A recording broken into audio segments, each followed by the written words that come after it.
Everybody, Kevin here with another episode for you of the Real Estate Without Renters podcast. Thank you, as always, to listening to the show. And if you enjoy the show, please subscribe and please go ahead and give me a nice 5-star rating if you enjoy it. That really does help in attracting sponsors and everything else to the show so I can provide you more and more content. And speaking of content, as you already know, if you've been following the show, I've been putting out a lot more content for you recently and plan on doing that. In fact, by the time this episode airs, I'll be back from my Carolina trip and I'll be doing quite a number of podcasts, or I anticipate doing quite a number of podcasts up there at the Re-Up event in Carolina, and have even more content for you. So as always, if you're interested in a special guest or anything like that, have any suggestions, please just let me know. You can always reach me at kevin@kevinshortle.com. That's Kevin at KEVINSHORTLE, shortle.com. And I'll be glad to respond to you that way and see if we can get a guest that you're interested in or a topic that you're interested in and go from there. I want to thank a couple of my favorite vendors out there. Baldwin Advisory Group. I've known Dickie Baldwin for probably 15 years now, and his company is Baldwin Advisory Group does an enormous amount for us, predominantly for BPOs on properties, broker price opinions, of course, and title reports. But he also does things from property preservation, has a network of REO agents, all sorts of things. So check out Baldwin Advisory Group. And also, of course, want to thank Noteworthy. If you are interested in the top publication in our industry for note investors, I really believe that the Noteworthy newsletter is the best in the industry. I contribute to that 2 times every single month. I do an Ask the Expert column where people submit questions and I put short answers in there. Also, I put a column of my choice in there every single month, but we have special guests that come in that write columns and people that are directly involved in our industry. So check out noteworthyusa.com for more information on that as well. Well, I got another great episode for you here. I've got a special guest with you, and we met by social media. So LinkedIn does work. He looked me up on LinkedIn. We had some common interest, and we ended up getting coffee together. And very, very impressive person in the industry, very successful, and is along the same diversification thing that I truly believe in, taking passive monthly income, looking at how you can apply that in real estate, not just any single way, but in a portfolio style of approach to this, which is really the best way to do it. And I'm glad to have him on today. So everybody, please welcome Steve Landaal. Howdy, Steve. Hey, how you doing, Kevin? Hi, everyone. Yeah. Truly honored to be on. Hey, thanks. I was looking forward to that. You and I have had some conversations about the business, about the industry. In fact, even when I was going to Mexico, you and your company have done things out in Mexico in direct places where I was and everything. So very, very interesting and timely. But I want my audience to know who the best people in the industry are, people that impress me. And you're certainly one of those people. So I thought it was best to bring you onto the show and let you really give us a good idea of your background, your philosophy on what makes people successful, why passive income is so important, how people are able to replace trading hours for dollars for simply investing and making that passive income. And we're going to try to pack all that in 20 to 30 minutes. So I know with HIS Capital, which is the company that you're vice president of portfolio development for, you started as a client at that company, and now you're VP of the portfolio division. So maybe that's a good launching point. Tell us how you were attracted to that, how you got started in that, and how you evolved into working with the company. Well, yeah, you're right. I did start as a client, and honestly, on this call, I'm humbled because there are a lot of you listening on this call that probably know a whole lot more than I do about whole notes, and I learned about them about 10 years ago, and I wish I would have learned about them when I was in my 20s and 30s. Last week on the 14th was a milestone for me. You officially have an old man on the call today with you. I'm 60 years old. And yeah, we were close, right? I just turned 60 at the end of May myself. Yeah. So I'm right there with you. Yep. So you're not the old guy on the podcast. I got you beat by a couple of months. Yeah, actually, I'm the younger old guy on the podcast today by a couple of months. but I wish I'd known that. And the reason I say that is, I've been self-employed my whole life, pretty much. Definitely commission my whole life. Mhm. And at the age of 50, I was in the insurance industry for probably about 18 years, and we had a corporate buyout. And my goal at 50 was to retire and financially retire. And I thought retire completely. And so the company was bought out by the Blackstone Group, the big private equity company. And I thought, boy, now we're really in the money. Well, they had other ideas. They started getting rid of everyone from the top all the way down, and to the ones they thought that were making too much anyhow. Yeah. And so I embraced that. And I walked away into the sunset with my stock and the severance. And I was actually very happy about it. With one challenge. Actually, there's two challenges. One was I had to get that money working for me, and I didn't know where to go. And in the stock market, over the course of our lives, my wife and I, we lost quite a bit of money in the stock market. Thank God we got it back. But I remember one time, Kevin, it took us 9 years to recover it. Wow. And I just remember it just went into thin air and it was gone. Mm. And I remember that sick feeling.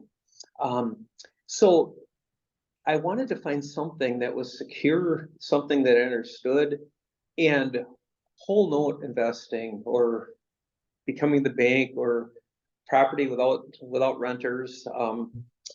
Honestly, I don't know where it was my whole life, because I bought my first rental property at 18. My wife and I built a portfolio on the side, not even really knowing what we were doing, I guess, but we just learned as we went. But for some reason, I missed what you're teaching. And I wish I would have known that earlier. So basically what happened was I started to become a student of what you all do. And my wife, behind every good man, there's a way better woman. And my wife started becoming a student as well. And she's actually the one that really found his capital group. And so basically what they said was, we can get you a predictable return, and you're secured by the asset that is worth far more than what you're lending. And I so hope they were telling me the truth. Because I thought, if they're telling me the truth, we officially are retired financially. And sure enough, they did. And I can tell you, it's going to be 10 years next year. And I've never lost a nickel of principal, and they truly are secure, and all of you on the call know that. So anyhow, the other part that I had a challenge with was that retirement itself. And we live on a lake, and I like to fish. And if we had time, I'd show you this big bass that our grandkids caught last week on the next call. But I remember sitting in the boat, and I'm thinking, we're right along I-4 by SeaWorld there. And I remember thinking how lonely I am and how inward I was fishing. I got money, but everyone else on I-4 has a purpose. They're going somewhere, they're moving something forward, something's happening. And I felt so alone. And at that moment, I realized work is a blessing. And his capital called shortly after that and offered me a position to run the division for the passive investors. And I said, I will start yesterday. And here I am about 9 years later, and still with them and loving it. And I plan on working, moving something forward till the good Lord calls me up. Yeah.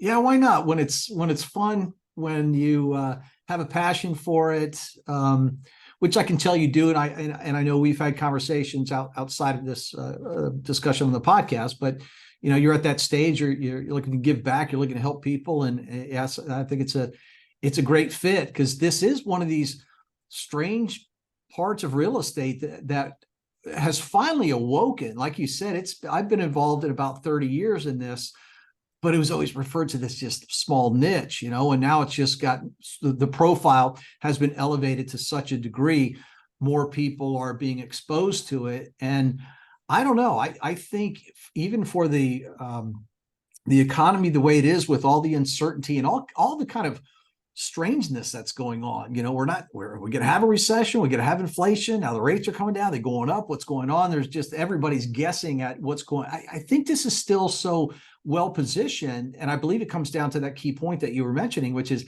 everything we invest in is backed by something of higher value. Yes. Yes. And in a real easy way that I found to explain it is if my house, say that my house is worth $1 million and you wanted to borrow 500,000 from me, or let's switch it around. Your house is worth $1 million and I want to borrow 500,000 from you. And we make an agreement that I'm going to give you, whatever that percent of interest is that we agree on. Let's call it 12% or whatever number you come up with or we come up with.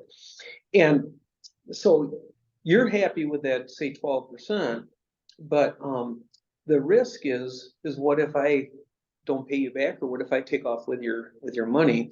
Right. And the security is, Steve, your house is worth $1 million.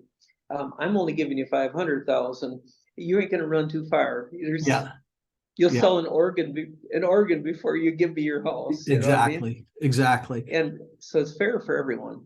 Yeah, I really think it is. And I've been a proponent, and one of the things I always talk about in live presentations on this everywhere, you have to look in these investments risk first. What's my risk? Because some people go right to return. They start looking for that. Oh, I can make 10%, I can make 12%, I can make 15%. I'm going, yeah, but you're into an investment for $95,000 and the asset's only worth 100. I mean, what you don't get stuck on the yield part, because that may never come out. But if you have to take this back, you just paid $100,000 basically, or 95,000 plus expenses or what have you for a $100,000 house. It doesn't make any sense to do it that way. So investment to value is always the first thing that I look at, and then look at yields, today. And a lot of people with yields, what I've found is, you tell people, yeah, ranges of things are 10 to 12%, and then they sit on the sidelines until they can get something of at least 12%. And I try to work with people that say, look, 8, 9, 10, 11% is still really good and really strong. And plus our yield can actually change in this business. And sometimes they have to do that math of keeping your money at work versus sitting on the sidelines with money, waiting for that so-called 12 to 15% yield. What are your thoughts on that? Yeah, I totally, you guys, I mentioned earlier that my wife and I lost, I mean, let's call it several $100,000. I mean, it was a big number. And we started, like all of you on the call, we started with nothing. I mean, my wife cried one time when we were first married. She accidentally bounced the checkbook and it cost us a $5 penalty. So now yeah.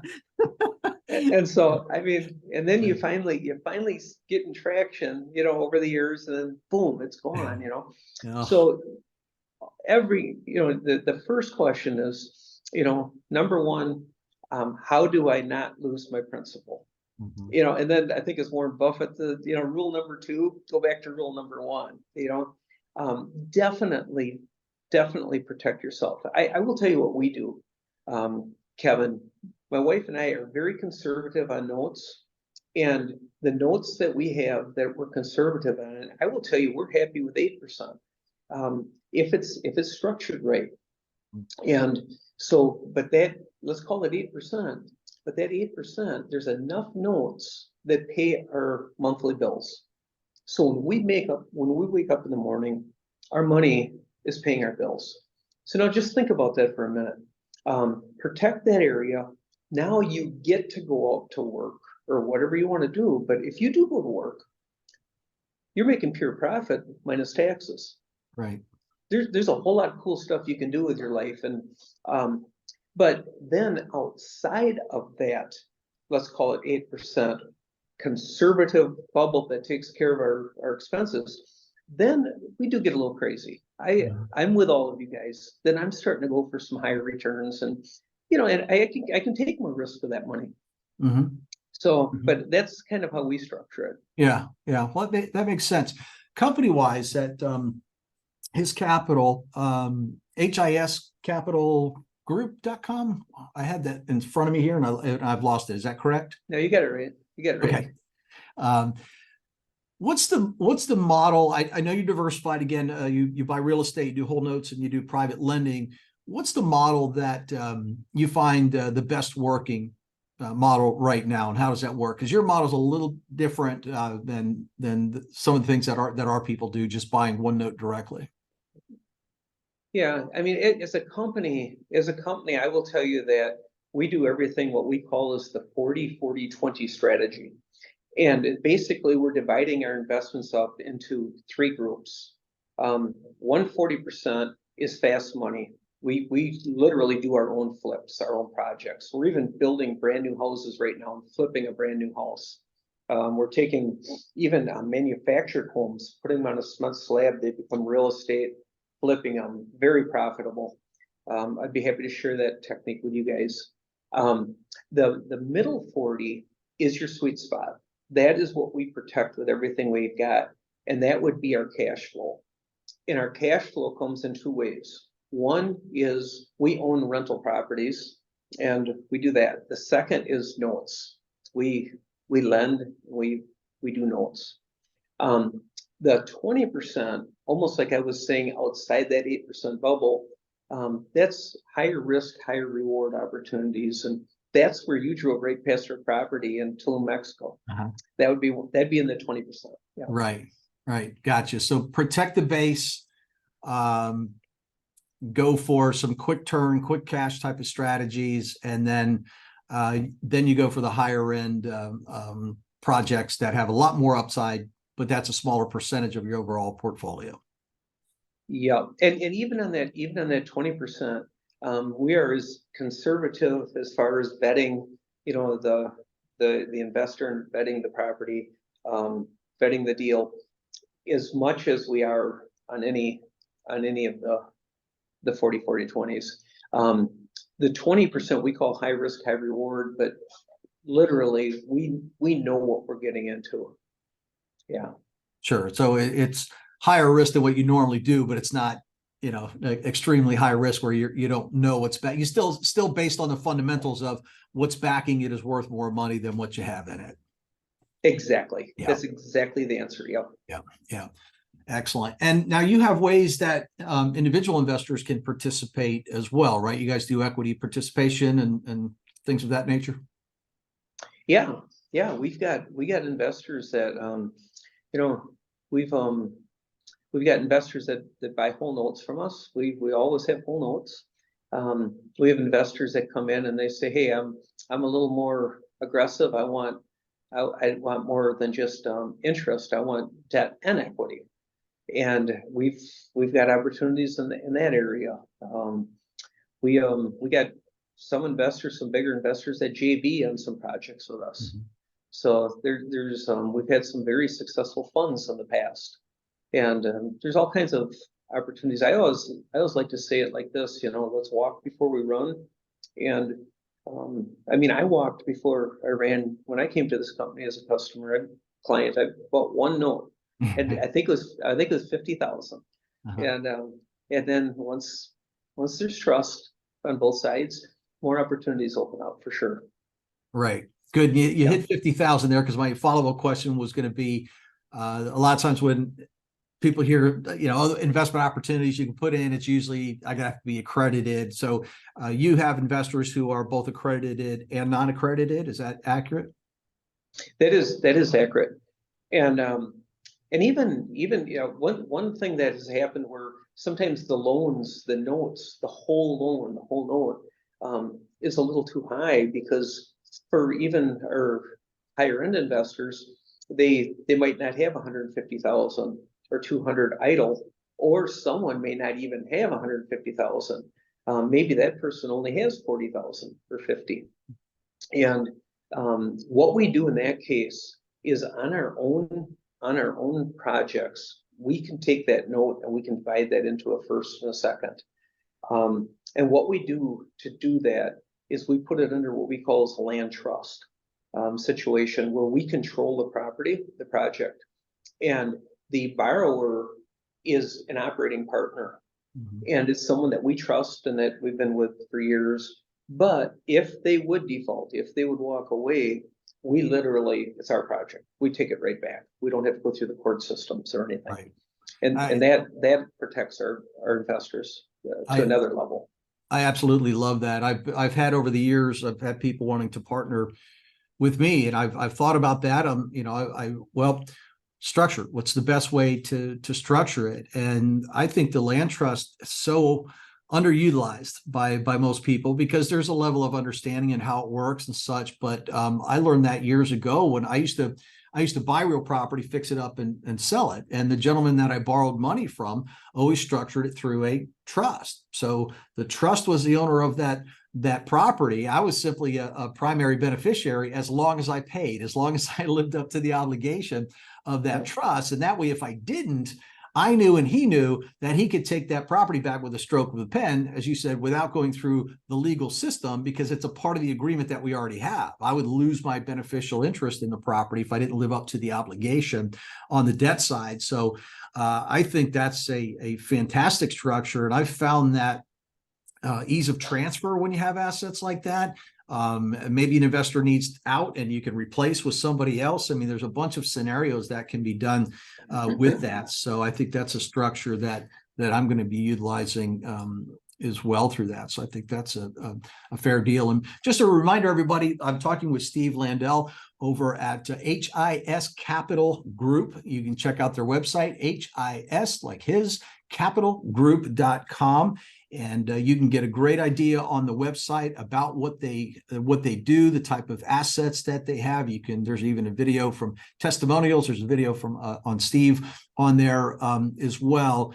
But Orlando-based company here as well. So he's on the other side of Orlando from where I am. But really impressed with what the company is doing, what they've done, and how they manage these assets. What do you see going on in the future? You see a change in your business model, or you're concerned about property values, or more on the line of me, I'm a little bit more concerned about borrowers' ability to pay than I am about property values. But what are your thoughts on future real estate note market? I can tell you the immediate has changed. COVID has changed everything. Just the fact what we're doing right now, COVID has made this okay. We can do business through a Zoom Right, call. through Zoom, What yeah. I mean? And that's one of the best things that could have happened with COVID, in my opinion, out of all the bad things that happened. But as far as the investments, I will tell you that almost immediately we stopped lending and investing on high-end homes unless they're out of the box. We're doing some high-end cabins near Gatlinburg, Tennessee, Pigeon Forge. Sure. And oh my goodness, if you guys want to come and see them, we'll take you for a tour. They're just gorgeous. One of them, all of them pretty much have a swimming pool. They got the views. They're the builder, the finishes are amazing. One's got a bowling alley in it, and they're Airbnbs. Yeah. So that's a little bit different. But outside of those and outside of Tulum, those are high-end homes too, where even like the Porsche car company, we're building a home right now, Porsche. The Armani designer company, I think we're gonna do 6 of them for them. But those are that 20% out of the box, okay? But inside of our day-to-day, I will tell you that we're focused on affordable houses. And we're building houses for, let's call it maybe 2.25, and we're selling them for about 300,000 in this area. And that is, there's so many exit strategies on that. The other one I mentioned earlier is we're taking a manufactured home, doing the exact same thing in about half the time it costs to build one from stick, and just setting it on a slab, making it beautiful, putting brick around the front. And we're selling them for like maybe 2.25, 240. And those have exit strategies where not only do they have a huge audience of buyers, that audience of buyers can live there cheaper than they can rent. So they're buying. The other thing is, worst case scenario, it doesn't sell. Then our first goal is to put a rent to own tenant in there, where they give us 30% down, non-refundable, and then they start making payments. Then our ROI goes up even more. Sure. Yeah, Are the you doing third exit those, strategy, just of out of course, that is curiosity, are you doing those in parks or just in land that's zoned accordingly, or whatever comes up? No, that's a great question, a great point, because that almost leads to the downside to this investment. They're harder to come by, but we're taking infill lots that already have the infrastructure, the sewer, everything's there, not in a park. And then you got to find a community that, a local government that'll allow it. Right. And so with that, we've got them all over the place, but we're buying probably 6, 7 of them a month. And so we're getting it from retail price of those manufactured homes. We're getting a substantial discount as a dealer almost. Mm-hmm. And so if someone on this call wants to get into something like that too, perhaps you could leverage our side of it, and we can help you somehow on that too. Sure. Yeah, a lot of people don't realize Warren Buffett is the largest owner and creator of manufactured homes and manufactured home notes of anybody, and there's a reason for that. When he bought he bought what, Clayton Homes, which was the largest builder manufacturer of those, and then he bought 21st Century Mortgage, which after Green Tree funding was gone, they became a company, and so he's doing all the loans through that. But same thing, he's got stats on that it is focused on affordable housing, and I'm glad you mentioned that, because I've always felt the same way in the note business. It's always been, why compete on the high end stuff strictly in the whole note business when you're dealing with companies like the aforementioned Blackstone, that they've got an unlimited checkbook. Why are you competing with them? Let them deal with that. You focus on the affordable housing, and our definition, it's a little less than what you were talking about, $200,000, $300,000 homes. Most of my clients in the note business are looking at just underneath that, because we do a lot in the Midwest and Southeast. But I still think that's the best place to go. There's more activity. You got more people looking for creative financing, and you don't have the competition from the big players in the industry. So I like that aspect of it. Yeah, definitely kind of I would say in real estate, we say not a sexy investment. I mean, if I showed you pictures of Tulum right now, that's sexy. That's like, oh wow, But if I looked at both investments, hands down, Yeah. the most conservative, predictable investment are those two I just shared with you. Yeah. Yeah, they had fit right in, to our comfort zone for sure.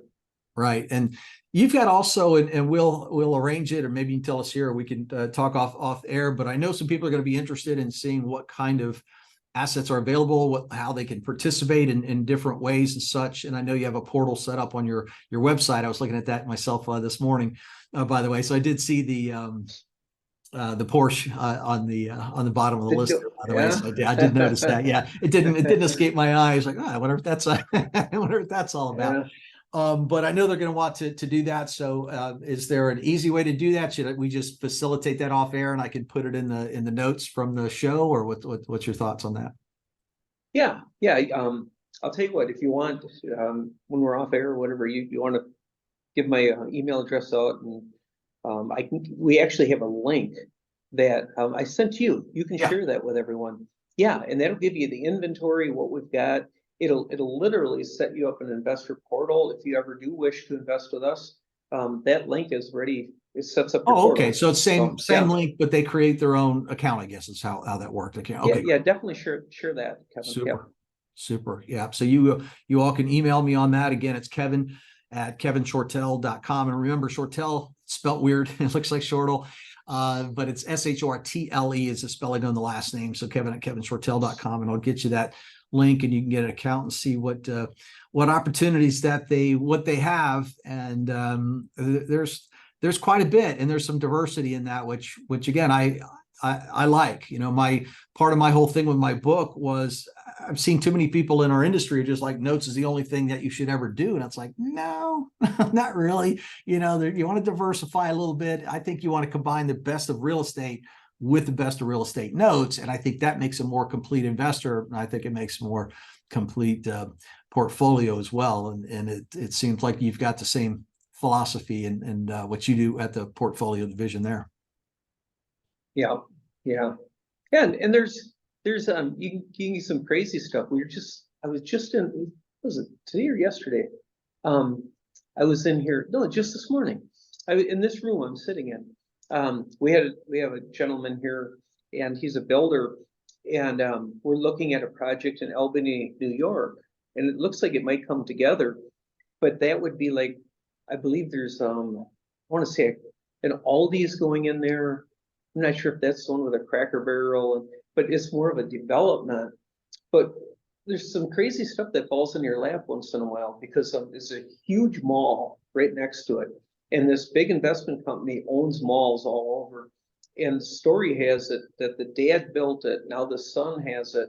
And the son kind of turned directions a little bit and kind of ran into a cash flow issue. And so there's this piece of land that's carved out, and they tried to sell it for, I think it's like 7.9 million. And the bank wouldn't let them sell it. And so they ended up getting an attorney and everything and tried to get this thing carved out, and they got it carved out. But by the time they got it carved out, they basically will let it go for like 2.1 million. And so anyhow, through the lending side, that stuff like that falls on our lap every once in a while. Definitely a 20% side. But there's a case where we'll take on investors where it would be a debt and equity, and there's a large amount of equity, just like in Tulum. Right. Yeah, we just had an offer on a house in Tulum.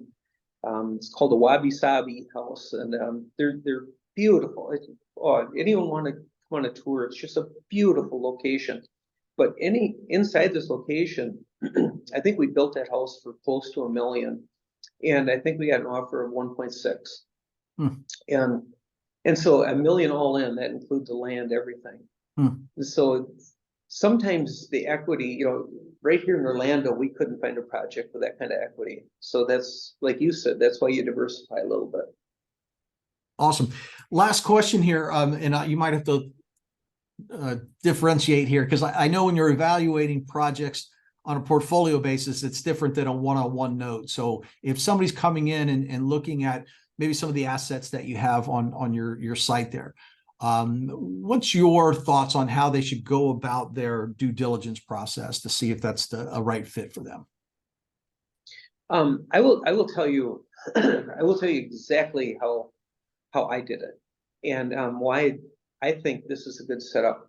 The reason I'm saying that is this is a private lender. They've been in and out of millions of dollars of projects themselves.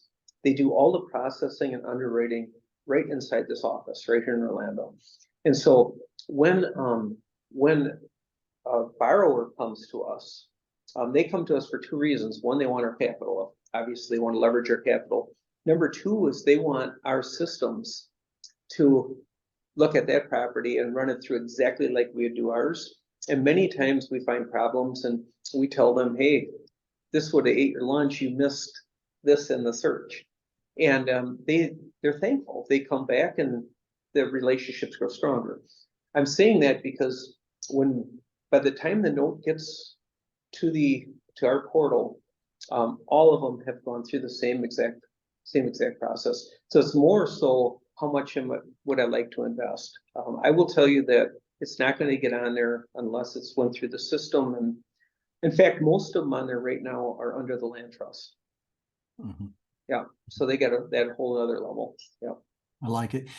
Yeah, we have so many parallels on that, because the way I teach people one-on-one through Zoom in my consulting program, it's a systematic approach, because then you start, it becomes muscle memory. This is the same routine I take on everyone, and it becomes such a pattern that you become less concerned about, did I miss this? Did I miss this? Did I miss that? Versus you have a set approach to each one of these on what you do, what you look for, the questions that you ask, the documents that you see. And it saves you a lot of time, and it saves you a lot of frustration, and prevents really making those silly mistakes where you just flat out forgot to do something there. And that takes a little exercise. It takes a little going through, but that's why again, when I'm working with people on my side of things, we get on Zoom, we go through it. And again, God bless Zoom, because this is what I do every day, and just helping people learn this pattern, learn this approach, run these numbers first to take a look at. And so I think that cuts down on a lot of the areas. So that's great to know as well. Well, we're coming up at the end here, everybody. I hope you really enjoyed that. A lot of good information there. And again, passive income, great way to go. Apply it to real estate. Make sure that we have collateral that is worth more than what we are in these things. And work with good people who have the same philosophy. Just makes a heck of a lot of sense, and a nice way to do business and put your money to work. Any final thoughts, Steve? Turning 60 last week, I would say that all of us are going to hit this number, hopefully, and I would say do everything you can to be a student of understanding how to get your money working passively for you. You are going to want to wake up some morning, and you're either going to have to have that money, or you get to have that money. It depends on your health. But either way, you're going to want to be set up with passive income. And so I would say, Kevin, thanks for your efforts and taking time to educate on that, because so many people, according to statistics, never get to that point. And so many people don't even know what you're talking about today, or never even heard of it. So thanks for sharing that. All right. Well, thank you. And thank you, everybody, for listening. Do appreciate it. And I'm going to add a QR code, by the way, into the new blog that you've noticed with the podcast there. So if you're interested in the various levels of training that I have available for you, you'll be able to look up that QR code and get right there. And of course, there's also a link on there where you can set up a 30-minute phone call with me to see if this is right for you. Best way to do it. So thanks again, everybody, for listening to the show. Thanks for Steve for being on, and look forward to talking to you all again real soon.